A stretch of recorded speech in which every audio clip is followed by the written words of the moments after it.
Welcome back, everyone, to the Postmodern Family Podcast. This is the Postmod Pod. This is episode 2. We're going to start out today, or actually, we should always introduce ourselves because some people might be new to our podcast. Amateur hour. I know. I'm Lillian. I'm Felipe. I'm a traditional housewife. And I'm a man. As controversial as that is to say in our day. Ouch. So today we're going to start out with a little icebreaker because I figured I would copy a lot of the podcasts that I like, and they do a little fun questions. So Felipe, what is your favorite hot drink? Well, I would say that it was initially when I came over to the United Kingdom that it was coffee. And then it transitioned a bit to tea. And then I discovered I was betraying my American soul. Okay. So I came back to coffee. I see. I'm back in coffee. You're back in the doing coffee. Back in the saddle. True caffeine warrior. I will never get over the amazing Austin Powers from the university we went to. So there was a cafe that sold, it was 1/3 hot chocolate, 1/3 coffee, and 1/3 chocolate milk. And it was amazing. But how about favorite hot drink that you regularly have? Not like a once in a lifetime hot drink. That I like tea. I do. Okay. And I've actually grown to love just what they call normal tea here in the UK. It's like a breakfast blend, breakfast tea. Specifically, I like PG Tips. But we don't drink that. Is that the keys in the tip or something? What? Isn't there some? What's the phrase for PG Tips?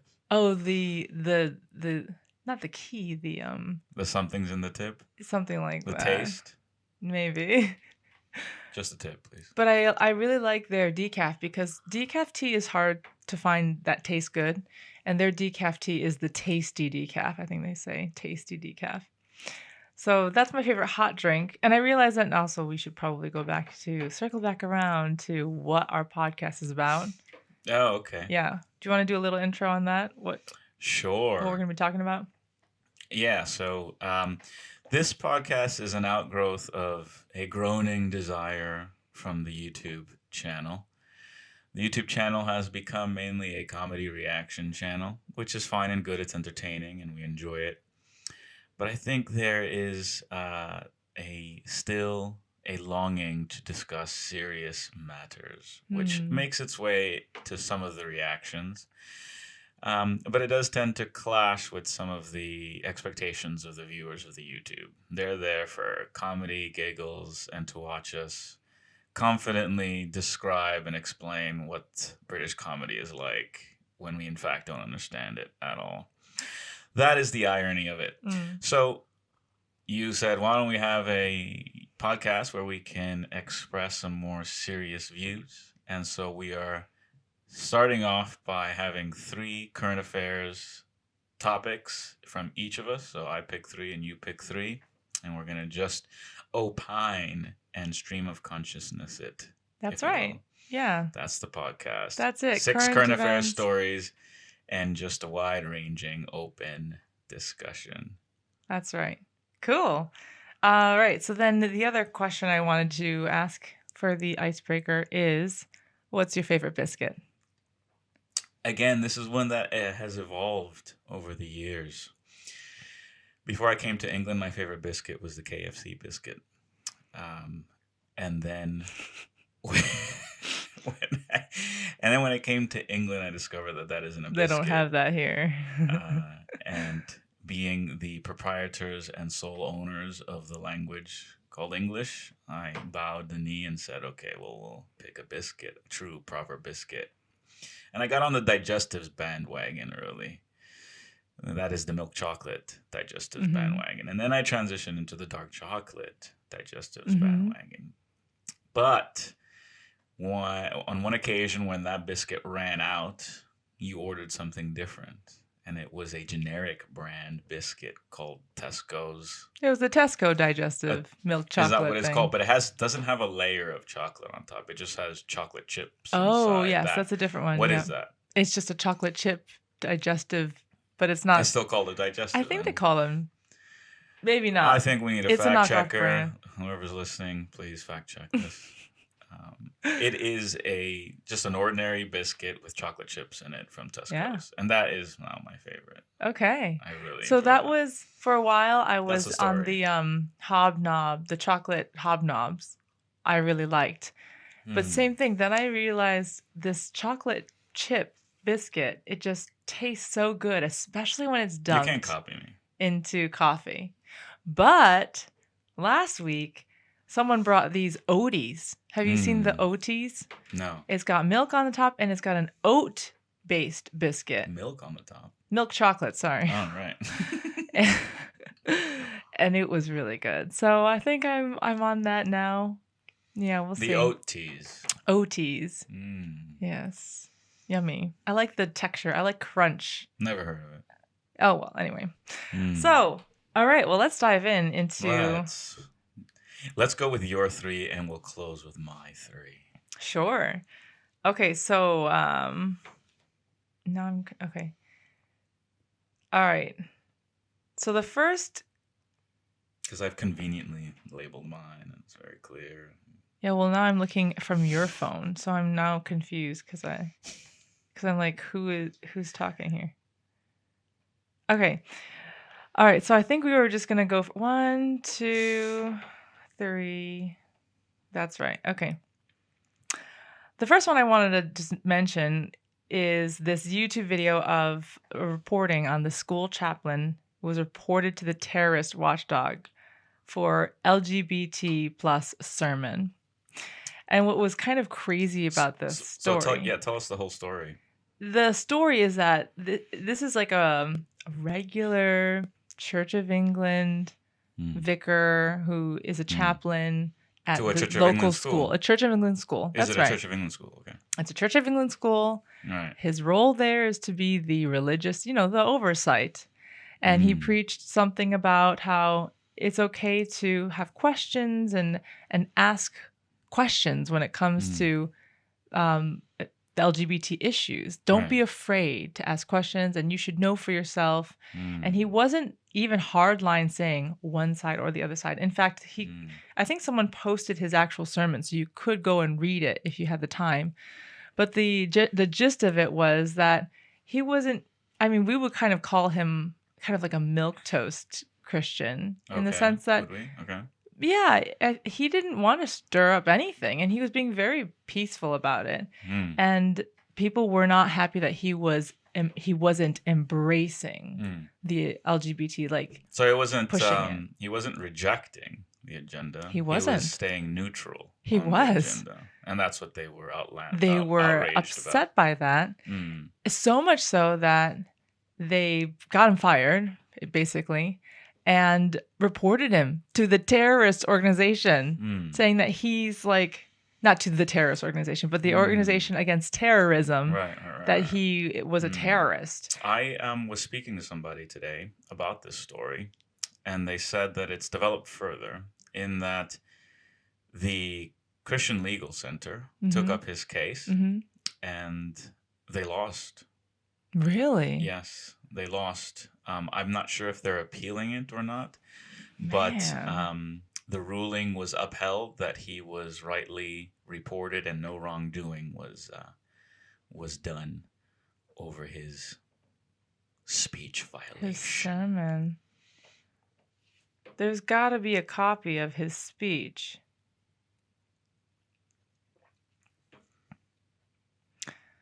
Oh, I kind of want to, maybe we should read something from his speech, his little sermon. Okay. Can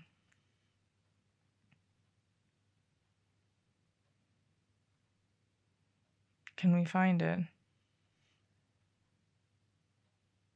I'm going to have to cut out all this dead space, aren't I? Or you could just move on. Yeah, maybe we'll move on. I'm shocked. Now I want to go back and read exactly what he wrote. But it sounds like he was shocked because he had no particular agenda. He was just doing his job as he would normally do, and he was targeted, and then that's crazy. So anyway, a lot of people were saying from our YouTube channel that, you know, that Christianity is accepted and you can say whatever you want, and I feel like there's more and more mounting evidence that no, it's not acceptable. You can be all other religions except Christian, and you can hold all other beliefs except Christian beliefs, it seems. So I'm just really disappointed by that. Only one religion is accepted and sanctioned, and that is secularism. Is it? Yeah, and and there will be other religions which are tolerated and allowed to exist, but secularism takes the pride of place, takes all the privileges these days, and provided it's politically incorrect to sanction other religions, then those will be permitted to exist. But it is not politically incorrect, or it is politically fine to sanction Christians. So I just don't get why. I guess it kind of fits into this critical race theory narrative about white privilege. It's kind of like the majority or the old majority rule needs to be overturned. Is that maybe why Christianity is being targeted, because it was the dominating factor for many, many years, for thousands maybe? Maybe. And that's why now it's like, we don't want that anymore. We have to pull down. We have just like about white privilege, we have to cancel all of these white people, and classical studies are getting canceled. Could be. Yeah, could be. I think we mentioned, was it the last podcast that you talked about the Church of England is only allowing I don't think I mentioned that last time. As new ministers, as new ordinands. Exactly. But on the same, I just feel like on the point of Christianity, there's something about Christianity that is extremely unifying, that goes across race, culture, everything. And that unifying factor is having faith in Jesus Christ. It doesn't matter where you're from. It doesn't matter what you look like. It doesn't matter what you've done in your past, right? All of these things doesn't matter as long as you've put your faith in Christ and you've changed, you've repented. And that's a unifying factor. And I wonder if a part of this, I don't know if there is a nefarious agenda, but the agenda to rule and have power over the mass would be then to get rid of unifying factors. The masses. The masses. So like getting rid of things that bring people together. Also, we were just spending a lot of time with some classical educators, and they say how classical education teaches a child to learn how to think properly and to reason and logic. And what's interesting is, because I used to be a teacher, I went to university for education, and never once did I hear about classical education. And I wonder if the reason for that is because they don't really want people to think properly. And similarly, they don't really want Christians to be unifying people across the board. So if you remain divisive, then you'll have power. Does that make sense? No, I think it's way simpler than that. I think these the people who are in power have a view, and they demand that view be accepted and promoted.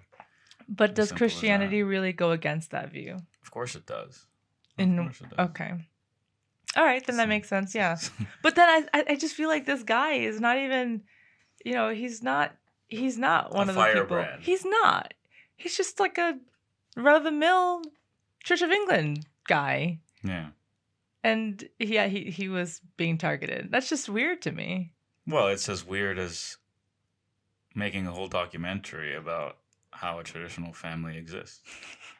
So the things that have been normal for millennia are now aberrations. So that's the new paradigm. Okay. Let's move on to something totally different. This was on EV Magazine. What's EV Magazine? EV Magazine is a women's magazine. So is that written by women for women. Yeah, it is. But it's Okay. not like one of those gossip magazines. It's really pro femininity and lasting marriages and things like that. So not like 10 tips to beat 10 Not like pounds. Cosmo. No, not like Okay. Cosmo. So this heading says Amber Heard investigated for perjury. Police body camera footage could prove her guilt by Paula Gallagher. And it says Who's that Amber Heard to begin with? Amber Heard is an American actress, right? I'm not sure. She's an actress that was with Elon Musk dated her, I thought. yes, for a brief time. Apparently she broke his heart. He was really sad about that breakup. But Johnny Depp, remember he married her. Yes, and they made the headlines that supposedly, like, I mean, it showed like his bruised face or something, saying that she she physically hurt him, and that he was abusive or something, like that he's emotionally abusive. I don't know. So they got divorced, and was it the press that published an account of what he did to her supposedly, and he sued the press, and therefore that case revealed publicly everything that had occurred between the two of them? Listen to this. It says, according to German outlet Bild, Amber Heard lied and faked evidence about the big fight she had in 2016 with Johnny Depp that led to their divorce. If proven guilty of perjury, Heard could be sentenced to up to 4 years in prison. In what jurisdiction? In England? Isn't that where the was that where the case was? I guess it would make sense if she's English. Is she English? I'm not sure. Look it up. I don't know if I want to spend time looking things up. Okay, we'll keep talking as I look Okay, it you up. look it up. So I just felt like I wanted to talk about this because this came after the hashtag Me Too movement. So do you remember Me Too was all about like women are being harassed all the time, and any guy looking at you could be undressing you with his eyes, and therefore he's harassing you or something like that.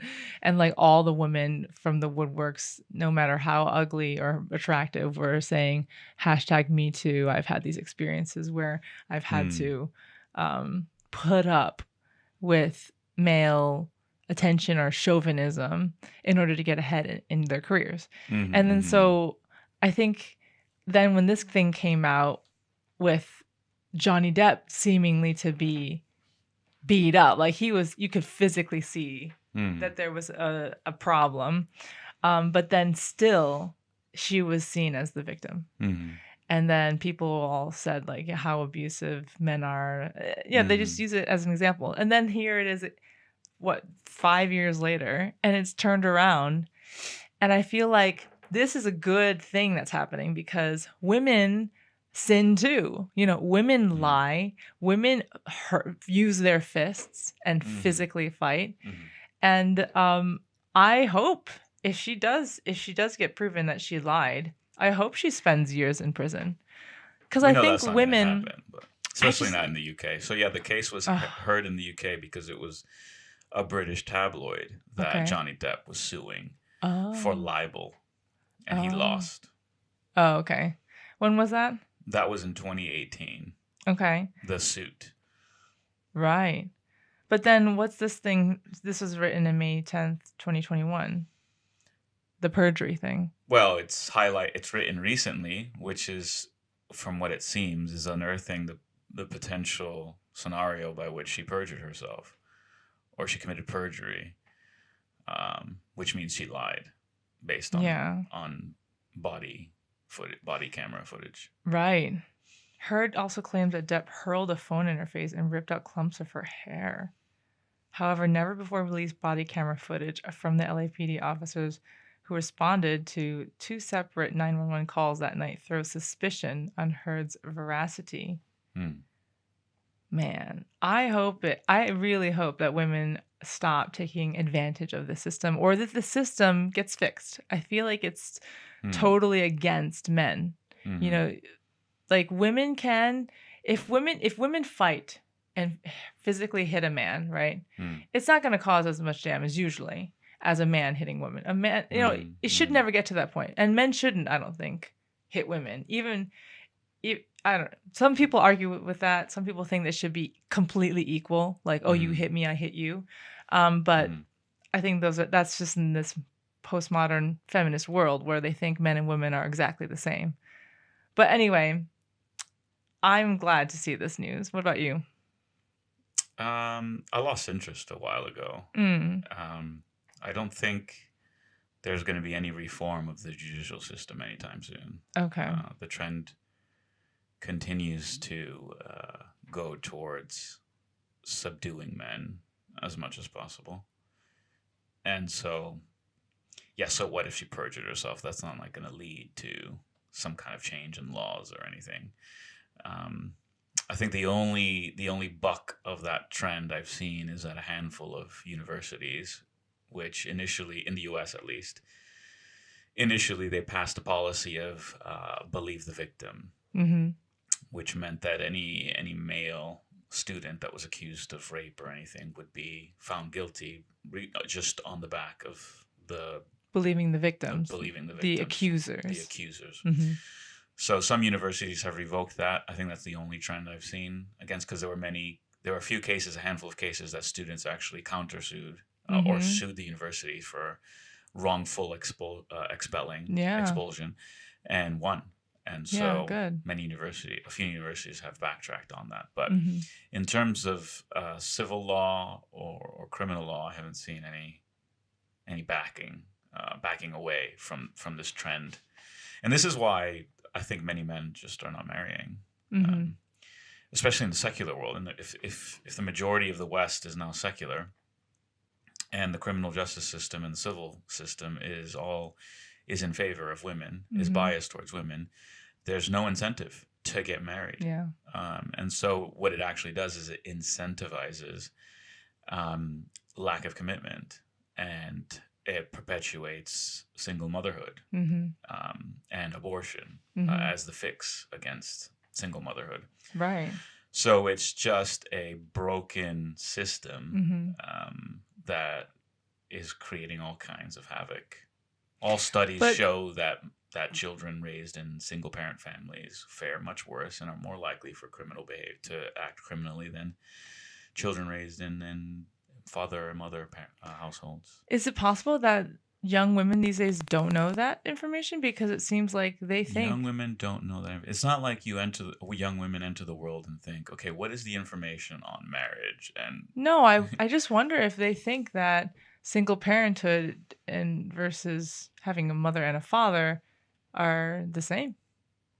No, I don't think women enter the dating market saying to themselves or thinking to themselves, this is the right structure that's going to ensure the success of my family. Come on, let's be serious. Women enter the dating market almost falling into it and just follow whatever is happening. So if it's promiscuity, then it's promiscuity.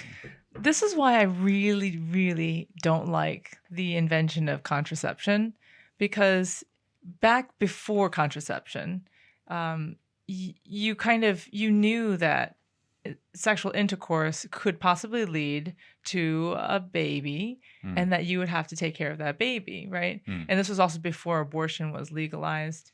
And so you were much more careful as to who you have relations with. And that helped guarantee a safer environment for you and the baby, because you would want to choose someone that you trust that's going to stick around. You know, you wouldn't just willy-nilly do procreative acts because you would be thinking about the possibility of getting pregnant.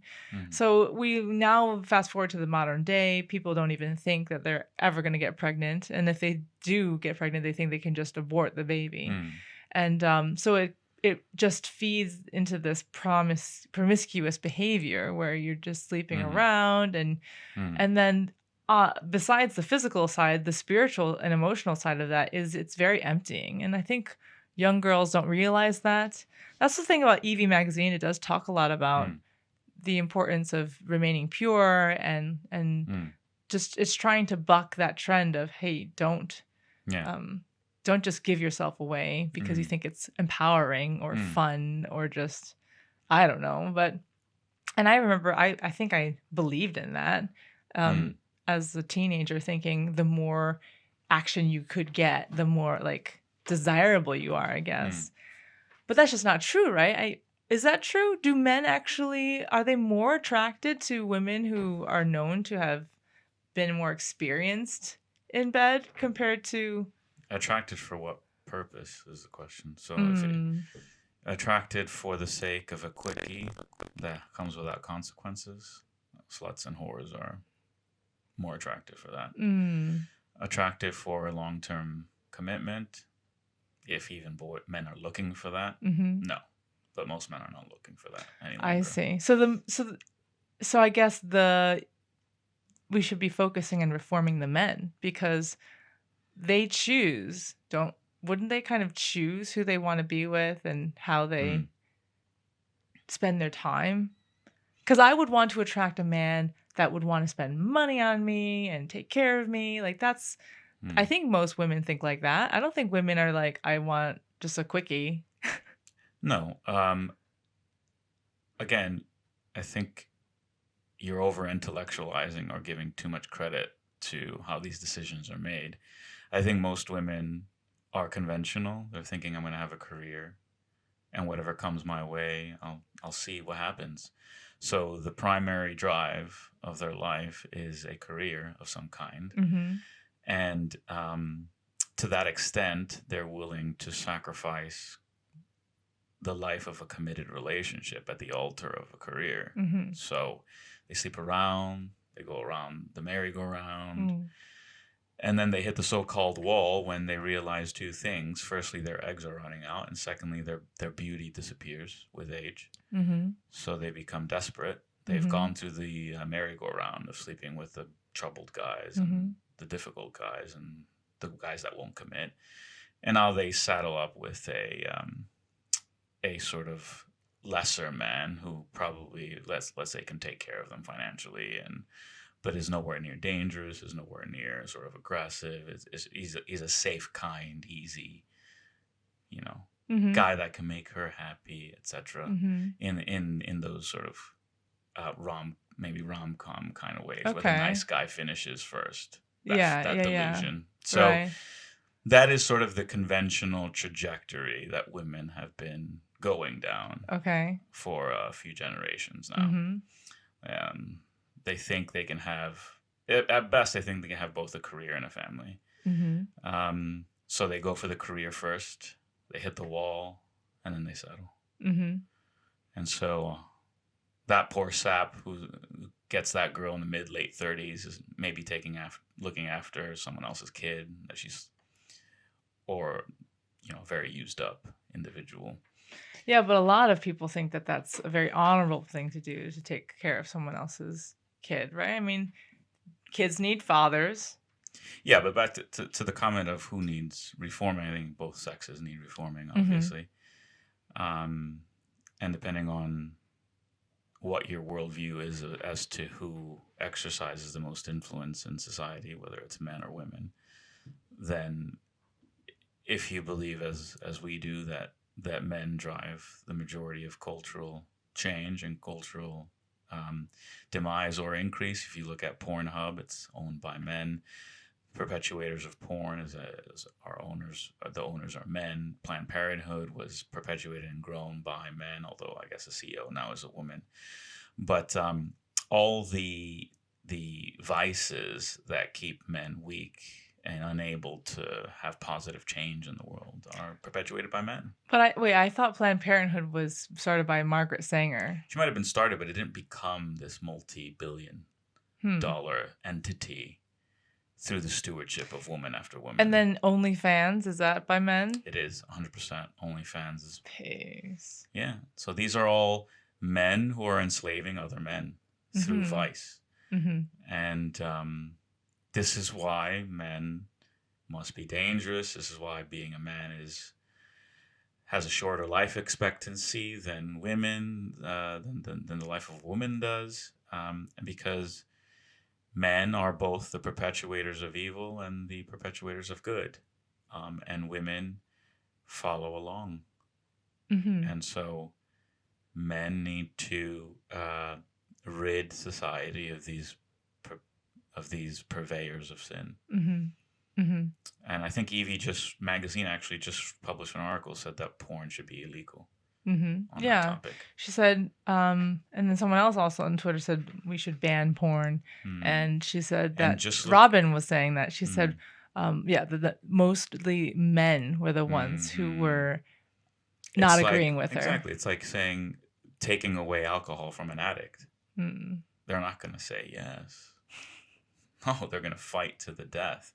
Taking away crack from a crack addict. Where they've really won are all of these women who think that they're winners because they get to make money off of their bodies. Oh, you mean in OnlyFans? Yeah. And I think I've seen some of the figures. It's like 1%. It's like less than 1% of the profiles on OnlyFans that make 90% of the money. So the 99% or so of the other women who are trying to make money are selling themselves to the cheapest, to the absolute lowest. They're not making money. It's an illusion perpetuated by men, by the way, to continue to rope in women into this thing, to debase themselves, to throw away their chastity. It's a sick, disgusting thing. That's gross. Anyway, it was the other gross thing though I've heard is that like boyfriends suggesting that their girlfriends do, or husbands even, that's create a profile so they can make money. Can you imagine? No, I can't. It's disgusting. Okay, and then the next one that I have is a tweet from Ian Miles Chung at Still Gray. It says, America's army doesn't stand a chance at this rate. And it's this video of a Russian army recruit video. Compared to an American recruit video. And I wonder if I should just play it, if I can play it into the speaker here. All right, here it goes. So it basically has like jacked up men who are getting ready to fight. Loading guns. Does it have subtitles? Doing push-ups, jumping out of airplanes, and it's like hardcore. And then here comes the American one. It begins in California with a little girl raised by two moms. I also marched for equality. I like to think I've been defending freedom from an early age. To marry my other mom. With such powerful role models, I finished high school at the top of my class. And after meeting with an army recruiter, I found it. A way to prove my inner strength. I'm U.S. Army Corporal Emma Malone Lord, and I answered my call. And she's got this tiny little voice, and she's just kind of smiling as she talks to the camera. And I found my calling. Yeah. And you're like, do I want an army of these tiny little girls who are like, I found my calling in the army? Or do I want these super hardcore, not smiling men doing, it's just so different. Yeah. Do people actually think they're going to recruit a good army using this advert? No, I think, again, it's not as simple as that. What we're seeing with the Biden administration is what we saw with the Trump administration, and before that, what we saw with the Obama administration, which is every successor, if they come from the opposing party, will try to repudiate the agenda, not just at a policy level, but at an ethos level of their predecessor. So Trump, rightly or wrongly, was depicted as a radical conservative who wants to take us back to the Stone Age, and as an enemy of the alphabet soup, and as an enemy of all things modern and liberal and progressive. Okay. So in comes Biden, and he's the champion of the opposite agenda. Okay. And so he has to he wants to signal that there has indeed been a dramatic changing of the guards, that there's a new America. So there's this interest of perception. The administration wants to be perceived as the ally of all these classic liberal progressive points. So, no, they're not making that ad to recruit. Of course not. They're making that ad to signal that they are the heroes of the progressive agenda. Period. To what end? Because they're creating a brand. Okay. That's brand development and brand protection. And you think that the majority population in America is on board with this? They don't care. They want their brand to be something specific, and they think that brand overall, not on those specific issues, but if the brand overall is liberal, progressive, moving forward, that's going to win elections. How many years ago was it that Biden was serving? He was kind of a well-known senator? Yeah, that's right. Before being vice president. That's right. Yeah. And back then he wasn't like this, right? He wasn't senile. He was kind of like conservative, wasn't he? He was kind of like old school, old boy. He was sort of what you might say is old Labour Party here in the UK. Okay. He stood for workers, and he was very, very bullish on criminal, not reform, but on going hard on criminals. Yeah, that's what I thought. And bordering on, today he would be called racist if he talked like he did before. So he was old school blue collar workers' rights, kind of like a Franklin Roosevelt figure. Okay. But now he's like like you said, he's senile. I don't even think he knows what's going on. No. Like, I don't even think he knows this image that they want to create out of his campaign. I don't think he would even agree with it. Is he even aware of what's happening in his life? Or is he just being held by the hand from poor guy moment to moment? Yeah. I actually don't blame him. I really don't think he's the mastermind behind any of this. No. Poor guy. But yeah, if that were what's filling up America's army, I think America is doomed. Yeah, but again, I think the real question is, what are the consequences of cultivating that brand, especially for the armed services? Not in the sense of are they going to recruit people like that, but will it de-incentivize real warriors from signing up? That, and also, what is the perception of the U.S. Army compared from the Russians, let's say? Let's say the Russians look at that. That doesn't really matter. You don't think it would make them feel more empowered to be honest, challenge? No, to be honest, America? That's a good thing, right? So you want Shinzu and all great military tacticians say the element of surprise is the most important element in battle. And I pray God that Russia and China think we're a bunch of wimps. Okay. But we're not. Okay. So the real concern isn't, will it embolden China and Russia to attack us? The real question is, will it in fact, on the ground, be the demise of real fighting men in the U.S. Army and in the U.S. services? So right now, how do they treat women in the services? Like, depends on what facet, what branch, what subgroup. I just wonder if, from watching a lot of Army movies and stuff like that, you have to trust your brother, your band of brothers. You have to trust the guy next to you to hold their own and carry you if you needed to. You need to really have faith and be willing to die for them and believe that they will do the same for you. This is the thing, right? So when a nation says they have millions of soldiers, what they really mean. So the real fighting, if it came down to hand-to-hand, man-to-man, infantry type stuff, that it's only a single-digit percentage of that army that actually are the warriors. The rest are support logistics, air cover, sea cover, etc. Right. And the fact is that those single-digit percentage of roles are still predominantly placed for men. Okay. Men. Even though they've started signaling that they've opened up ranger school for women, they've opened up SEAL But they'll training do for like women. behind. They won't do the frontline hand-to-hand combat kind of stuff. No, they've opened up the fullness Oh. of the role to women recently.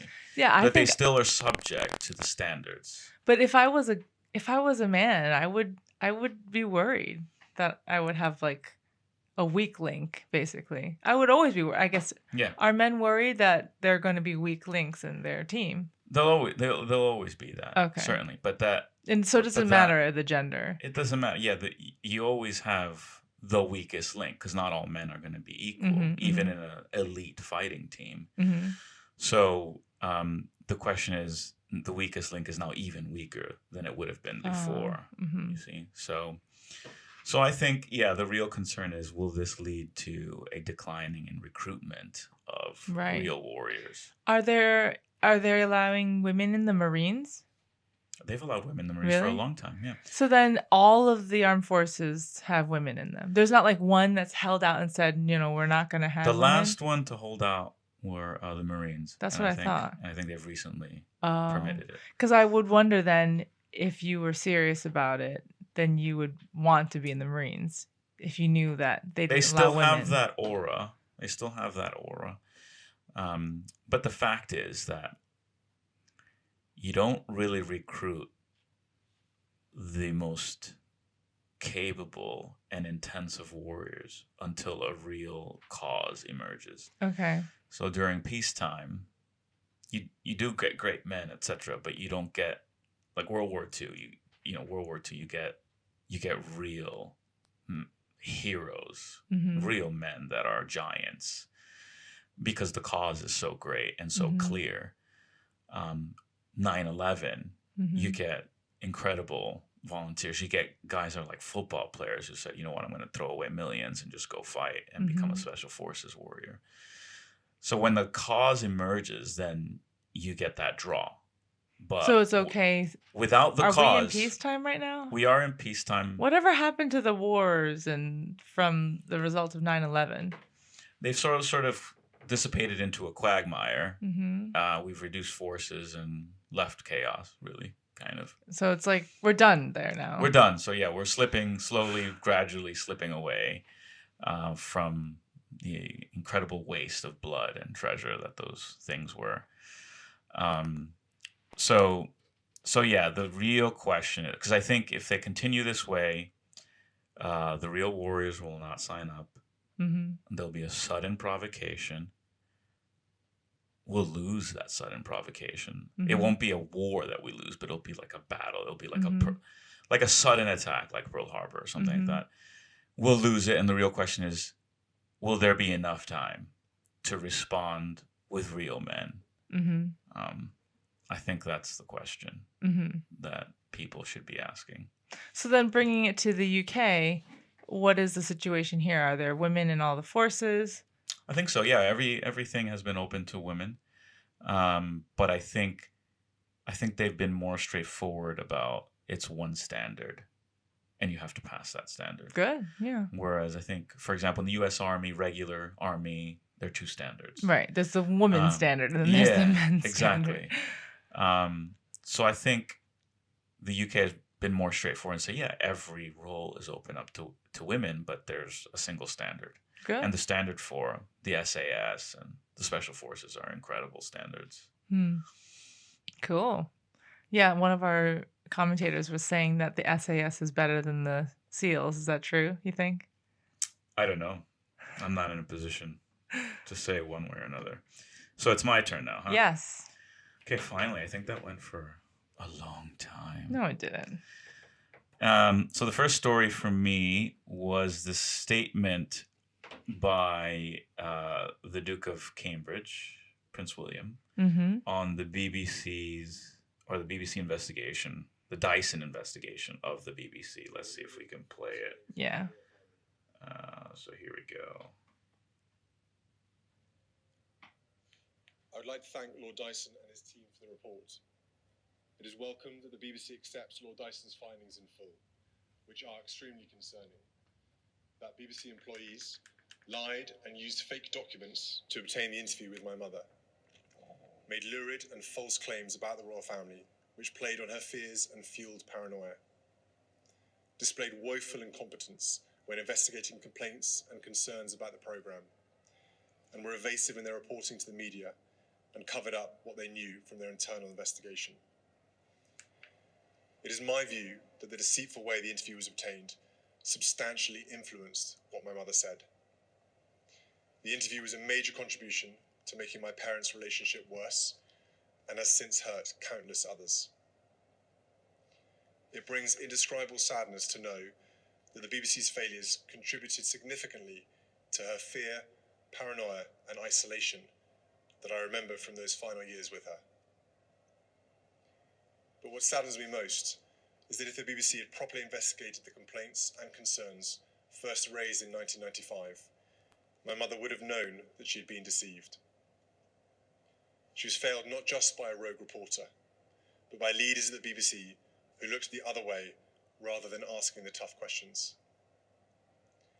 It is my firm view that this panorama programme holds no legitimacy and should never be aired again. It effectively established a false narrative which for over a quarter of a century has been commercialised by the BBC and others. This settled narrative now needs to be addressed by the BBC and anyone else who has written or intends to write about these events. In an era of fake news, public service broadcasting and a free press have never been more important. These failings, identified by investigative journalists, not only let my mother down and my family down, they let the public down too.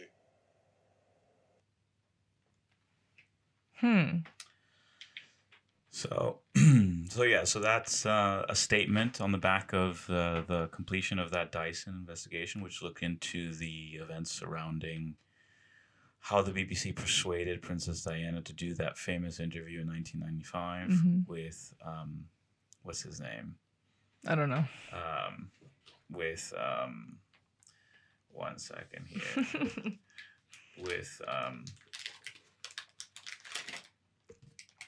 with Bashir. And so I don't know the substance of the investigation, but I think it's in essence found that deception was used to persuade her to do the interview. As Prince William said, salacious statements were made, or lurid statements were made about the royal family, I guess maybe about infidelity or and she felt like she needed to. Well, you imagine, you're a woman that's already in a difficult marriage with a husband that is perhaps having affairs. I'm not sure. I don't know one way or another.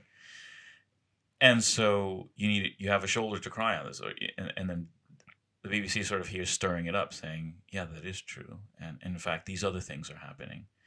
And so that's agitating someone that's already on the back foot about her standing, and perhaps incentivizing her to set the record straight and clear things out and make her views, her side of the story known.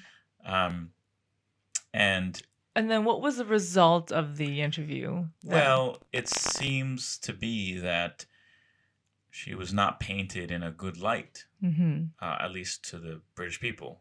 So it didn't accomplish what she thought it would accomplish. It seems that way, yeah. And that it troubled her from that point onward. And I suppose Prince William is saying that it maybe contributed to her increasing instability and decline overall.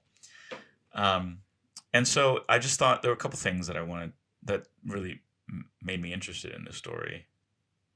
Firstly, that I don't know of another time, and I'm not that familiar, but of any other time where the royal family was at odds with the BBC publicly. I'm sure backroom chatter and backroom channels have been used to clarify press stories and things like that. But the public doesn't see that. But the public is seeing an open dispute between the royal family and the BBC. And the BBC is meant to be an instrument of the government. And the government is meant to be the servant of the royal queen. Family. And the queen's supposed to be, the servant of the people. So you have this situation where one is at odds with the other. The servant is at odds with them who they're supposed to be serving. And it's interesting because it seems like the royal family very cautiously exercises authority in any way, or let's say rarely comments on public things of this nature. So they have very little capital of this kind, very little capital. And so it seemed, I would say they would choose wisely on how they use this capital. So to think that they green-lighted this use statement of this capital seems to suggest that this is very important. It's the end. It's very important. It's the end of the BBC. No, I don't mean that. I mean that the matter is so significant to the royal family that they thought, okay, we're going to use some capital to go to bat for this. That was my first thing. And the second thing was just, I had never seen Prince William do anything beyond just charity statements and the opening up of buildings and doing little pictures, and no real substantive commentary of any kind that wasn't sort of run-of-the-mill talking points that would not offend anyone. Okay, right. Praise for the NHS. Thank you, key workers. Oh, we're all in this together. I'm getting my jab. He got his jab a couple days back. So to see him scowling, he was scowling through that whole statement, and he was very firm. And to criticize, it's open. It's an open rebuke. And so it made me think, okay, so what does that say about his character? What kind of king is he going to be? And I know that maybe some commentators, some listeners will think, well, I'm not really into the royal family. I don't really care about this stuff. But I think a constitutional monarchy versus a constitutional republic are quite closely matched in good forms of government. You'll read that John Adams preferred a constitutional monarchy over the constitutional republic that he helped form. So it isn't outlandish and un-American to suggest that there's a lot to admire in a constitutional monarchy. A lot of ardent Republicans who would rather have a republic here. That debate had its day, and it was a bloody debate. And the British people happily reconstituted the monarchy. Now that monarchy has been neutered, monarch after monarch after monarch. And so now you really just see a figurehead, like on a currency almost, that just that just adorns the movements of state. It's just an adornment of sort. So to see it come out of that adornment and exercise some muscle was really rare. And I wonder what's going to come of it. What do you think about? I think I thought you shared this because we don't like the BBC and we think it should be defunded. So I thought this is the beginning of the end of the BBC. Maybe I think it shouldn't be supported by taxpayer money, or it shouldn't have this. What is it called? That TV license. And see if it can stand on its own 2 feet, based on their own reporting and journalistic ability. And I think they make some great, like The Crown was BBC, right? No, that's Netflix. Downton Abbey, was that BBC? I don't know. Yes, it was. Yeah, yes, it BBC was. Masterpiece or something. But that's only a masterpiece to Americans. I don't think the Brits. No, they do. Some like it. Some old ladies But what I think it is, I think it's time for the BBC to stop existing. In its current form, at least. Yeah, I don't know. I think it'll certainly add to the impetus. There is a growing call to defund the BBC. But to me, it seems like the Church of England and all the other institutions of the UK, the Commonwealth, the Union, they'll be nipping at the heels and a slow decline, but it won't come to a sudden end. So there won't be a sudden defunding of the BBC. I think they might, I don't know, they might change the fee structure. Maybe it's a hybrid system where people can buy into the BBC, but it gets some government support. It's going to be, knowing the British character for committee-based slow change. That's what I expect it to be. Okay. Second story is a lot less controversial, but of interest, which is the dip, buying the dip. Okay. So this is cryptocurrency, and let's first do a little test, little survey, if you will. What is cryptocurrency? Isn't it digital currency? What is digital currency?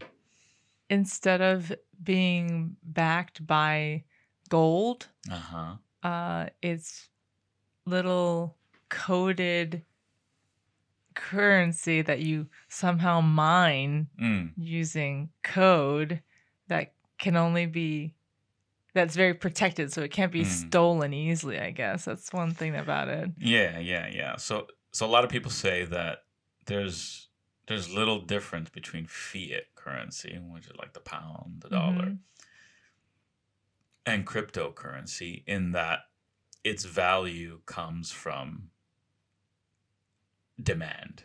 And that demand can be artificially created or it can be manipulated. So for many years now, the US dollar, since it abandoned the gold standard, has been backed just by the belief that the American people and the American economy is strong and can pay off its debt. Okay. So whenever the federal government offers up bonds to print more money, which is the old way, so you get off the standard, so then you sell bonds, and the funds raised by bond sales then allows you to print more money. So in fact, the bonds are backing, debt is backing the currency. Okay. These days, it seems that they just print. That's crazy. Without the sale of bonds. That's crazy. So anyway, cryptocurrency is a fascinating topic of interest, because now there are many currencies out there. Before it was just Bitcoin. Now there's Ethereum, Litecoin, Dogecoin, etc. And the price seems to be easily manipulated now. Okay. So what's been happening is Elon Musk, as an example, makes a tweet. Back a few months ago, he said Tesla is going to allow the purchase of vehicles using Bitcoin. And before making that statement, apparently Musk had purchased a lot of Bitcoin. And so immediately when that statement was released, the price of Bitcoin went up. Right. The demand went up because people are excited now. Actually, you can actually do things with it. It isn't just this sort of thing that sits in your hard drive. Right. And he became instantly the richest man in the world on that basis. He was close already. Yeah. And then he fell out of love with Bitcoin. But before making statements about falling out of love, he started selling. Oh, God. So you have this scenario by which you see in stocks as well. Yeah. Where various big institutions and individuals play the market and influence Is that allowed? the market. There's nothing illegal about what he did. Okay. The fact that he owns so much Bitcoin and then makes a statement. So what? It's not. I mean, what is it? Insider trading? He inside his mind. Yeah. So he got a tip from himself. So yeah. And now recently today, China put out a statement saying that they're going to restrict Bitcoin mining in its own country. So now there's all this talk about environmentalism and the environmental impact of Bitcoin mining because it requires so much power for the computers to solve the equations and the puzzles to mine the Bitcoin. Okay. So that's what Musk said. He's like, I think it's too environmentally impactful, and so we're going to move away from Bitcoin. Tesla no longer accepts Bitcoin. Wow. So, but then Dogecoin was the next thing he was talking about, right? Yeah, that's right. So logically, the question is, does Dogecoin do anything different then? I don't know the technology. So. I don't know the technology. I keep getting ads on my Twitter though. It's like every time I open up Twitter, it says buy Dogecoin. But I read a good tweet today that said, you're in a space that could lead to a lot of wealth if it feels like the wild, wild west, if it feels really unstable. So kind of like the gold rush in the 19th century in the U.S., or the diamond rushes or things like that. It feels like a rush. So I've started to put a few £100 into it just to see how things change. And buy the dip is just a phrase that when these cryptos have a dip, you just go in and you buy the dip, and then when you start seeing it recover, you start selling off. So it's a very active activity, and it seems like a lot of people are getting into it. A lot of people sunk their COVID relief funds into crypto coin and or stock funds. So it's just another avenue where you can make your money work for you. I've been seeing in our YouTube channel, I don't know if it's real people, but someone will make a crypto comment and then there'll be 15 to 30 comments underneath saying, "Oh, we recommend so and so. He's a brilliant guide to crypto." Yeah. Have you seen that? Yeah, this happens all the time. I'm in this group on Facebook, several groups on Facebook about stocks. And anytime anyone asks any question, they're like, go follow this guy. I recommend, you're going to make money, $1,000 a month. Yeah. Yeah. It's wild. It's kind of like, what is it called? Multi-level marketing, when people are like, "Oh, I'm looking for essential oils. Oh, go buy the, I sell this. You can join my company," and just constantly. Yeah, so I've put my toe into the water, and we're gonna see how it goes. But the next story and the last story is another story about the royals. In this instance, it's about that dreaded prince. Prince Harry. The prince who shall not be named. Yeah. The article says, "The bonkers free speech First Amendment protects you too, Harry." That's the title of the article. It's not just a tool for enemies of the mollycoddled woke left. So basically, Prince Harry has come out and made a critical statement or criticized the First Amendment. Let me see if I could find a direct quote.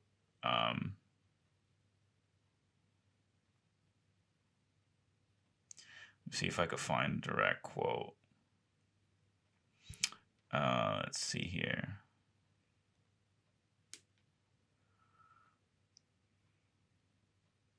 Why did you choose this tweet? I thought there was another one. 4 days ago, Prince Harry called the First Amendment bonkers. Anyway, let's just stick with that. So he's criticized the First Amendment. It's fascinating. So he's made himself unwelcome on both sides of the Atlantic. He's made things terrible for himself here in the UK, and he's making things terrible for himself in the US. The guy is a pariah. But it feels like he's just being led around by his wife. These are all statements that I could easily see coming first from the lips of Malarkey. I found the exact quote. He said, "I've got so much I want to say about the First Amendment as I sort of understand it, but it is bonkers." That's all he said. It must have been a fleeting comment, but everyone's jumping onto it because he's already hated. But I do Yeah. think we should also mention the last thing I said because it has to do with Harry, and he just said it today. Oh, commenting about his family. News.sky.com. Harry accuses royal family of total silence and neglect and says he turned to drink and drugs as an adult over Diana's death. This was just published today at 4 p.m. I think, I saw some quote where he says, "My father told me I suffered, and so you will too." Really? Yeah, I think I saw that Wait, somewhere. let me see if I can play this. What does this play? I felt completely helpless. I thought my family would help, but every single ask, request, warning, whatever it is, just got met with total silence or total neglect. So that's a clip from the Me You Can't See on Apple TV. It's just woe is me. Oh, that they got that contract with Netflix, isn't it? Was it Netflix or someone else as well? Netflix, isn't it? And it just seems like we're going to be hearing more and more from Harry and Meghan. Yeah. And it's going to be more and more how the royal family is horrible to them and how, mental instability is all blamed on the royal family. Yeah. Yeah. It's going to keep going. It's a real disaster. He's going to end up being worse than Princess Diana was than his great uncle or whatever, the guy who abdicated. Oh, yeah. For Wallace Simpson or whatever her name was. I mean, he at least drifted into France quietly. I don't think he did much fanfare. But Harry signing contract after contract. He wanted a career, I guess. This is the career he wanted. He wanted privacy, so he went public. Yeah. It's crazy. So did Meghan's gonna give birth soon or something with the second? Did she already? I don't know. I'm not interested. But back to his free speech comment. It goes to show he's English, but he's lost his politeness, it seems, as well. To go into a country that's hosting him, and it's kind of like how we criticize the NHS while being here. Maybe.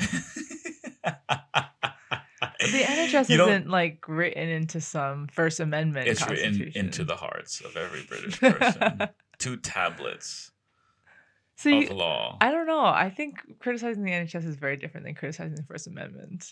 I don't think it's comparable. No, it's more like criticizing the Second Amendment, I think. There are sacred cows. And in the U.S., I think flag waving patriotism is one of the sacred cows, but that sort of goes hand in hand with the Second Amendment. But you can't have the First Amendment without the Second Amendment. You can't defend free speech without the ability to defend it. And he to say that the First Amendment is bonkers is, it's like coming over here and saying, I don't know, common law is bonkers, or I don't understand common law, but yeah, nor do I. Just in broad strokes. But he's just under the complete control or influence of malarkey. Yeah, he is. It's stunning. It's stunning how he has become captive. He, of course, is by his own choice. But he is espousing every woke talking point. I know. To the T. Yeah. I think it's going to be good in the sense that the silver lining is that I think Prince William will be able to pivot and say. I wonder if that's why Prince William spoke out. And, I feel like we're hearing more from Prince William now, maybe because Prince Harry is speaking out so much. So you have to balance out the voices you hear from the royal family. I think they need to be stripped of their titles. Yeah, I think so. But, yeah. So those are 2 royal topics. Maybe people are overwhelmed by the interest in the royal family. But I think Americans tend to be fascinated by the royal family. Yeah, I think so. And there is something to be said in the stability and longevity of a constitutional monarchy. After all, it's been since Hastings and William of Normandy, 1,000 years, hasn't it? Was it 1066? 1066. So coming up on 1,000 years in 35 years, it'll be 1,000 years of a royal line, of a monarch in England ruling these isles. So America is just 200 some odd years old. So there's a lot to be said about the longevity of the royal family and these institutions. So I'm curious and eager to see what Prince William will do as a monarch. Yeah, I think but Charles is going to be a sort of a disaster. Yeah, but how long will we have to put up with him, you think? With Prince Charles as king? Not very long. I don't know. I think he's probably got 20 years maybe left in him. What's he, 75, 76 or something? He's that in old? his 70s. Yeah, definitely. Oh, okay. So I think the Queen had him in her early 20s. And she's 95, 96? Yeah. So he's definitely in his mid-70s, I would suggest. Okay. So yeah, he'll have maybe 10, 15 years, I think. Poor guy. Do you think he wanted to be king for a long time? And I think so. I think it was his greatest ambition. Yeah, he's like, come on, Mom, die. Seriously. Oh. Yeah. But yeah, but everyone's worried that he's going to mess things up. Yeah. But talk about a model couple with William and Kate.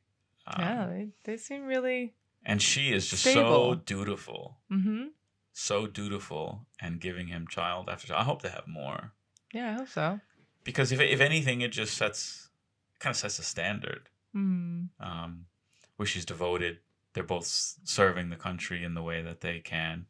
Yeah. And a shining example. But anything else to close? Those were my 3 topics. I just when you were talking about the First Amendment and the Second Amendment, it just reminded me of a Babylon Bee heading. It says, the nation that revolted over 3p tax on tea are now pretty cool with the government locking everyone in their homes. It's true. Yeah. Well, anyway, do you think we'll get out of COVID sometime soon? We'll get out of the lockdown's being lifted, right? In the UK? I don't know. There's a bit of wobbling over the so-called Indian variant. I mean, wasn't the 17th everything was supposed to be, we can now meet indoors? Yeah, but what's in question is the June whatever date where everything's supposed to be back to normal. Yeah. It's sad. I think many Brits like aspects of the lockdown and they want them to stay.